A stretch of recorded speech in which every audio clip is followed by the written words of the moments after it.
is the Nubia Z17, and I feel like with this phone, Nubia have done really well with the design. It's quite slim but also a little bit heavy, and that's mainly due to its metal build.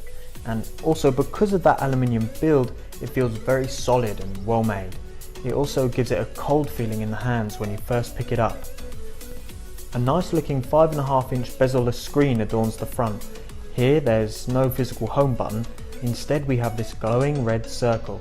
On either side of that there is the back function and the task manager, which appear as two barely visible red dots when touched. On both the corners and edges, they haven't gone with the much more rounded and curved appeal of say the Samsung Galaxy series, and even compared to recent big name smartphones such as the Xiaomi Mi 6, the overall look of the Nubia is much more rectangular. The texture on the back of the phone looks great, with a matte black finish which I found did not easily attract fingerprints and other marks.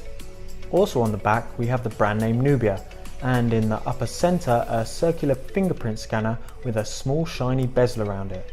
Overall it fits in very well with the design of the phone. Another thing I like is that they've kept the lettering of the company name at the bottom very small, whereas the red outline surrounding the dual rear cameras makes them stand out in an eye-pleasing way. Noticeably missing from this phone is an audio jack, so Nubia have provided a USB-C to 3.5mm socket converter. Also in the box you get the typical array of manuals, a charger, and a nice looking red USB cable with a rubber tie fixed on. In terms of phone colour, there's a decent amount of choice here, since you can choose between blue, red, black, gold, or black with gold. The 1080p Full HD screen shows a good degree of colour contrast and sharpness. It's large enough to watch videos and play games on comfortably, and here you can see the sort of quality you can expect from the Z17's display. Internally, you have the choice between a 6GB RAM, 64GB internal storage version, or 8GB of RAM with 128GB of storage. Either way, there's plenty of storage for the typical user.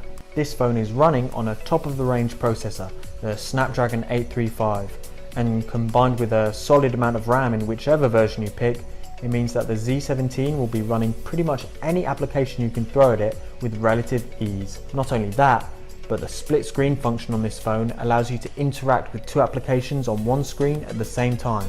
In addition to that, there's also the app clone feature pre-installed on the phone, which allows you to log into two separate accounts on one app from the same device. It's got dual SIM card capability and a decently sized 3200 mAh battery, which should keep you going with it for over a day on a full charge.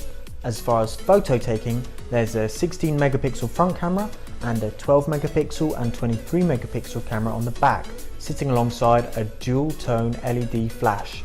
The camera app offers a multitude of options for utilising these cameras, which is something I might explore in future videos. These photos are just a small example of the type of detail that can be captured using the Z17's rear cameras.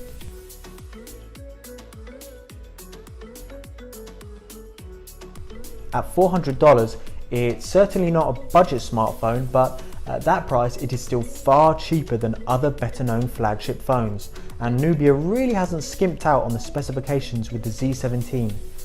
I'd recommend it for someone who doesn't quite feel like splashing out on those other flagships but still wants a top of the range phone with a smart design. If you'd like to see another video about either the photos or the performance and gaming capability of the Nubia Z17, then hit me up in the comments section below.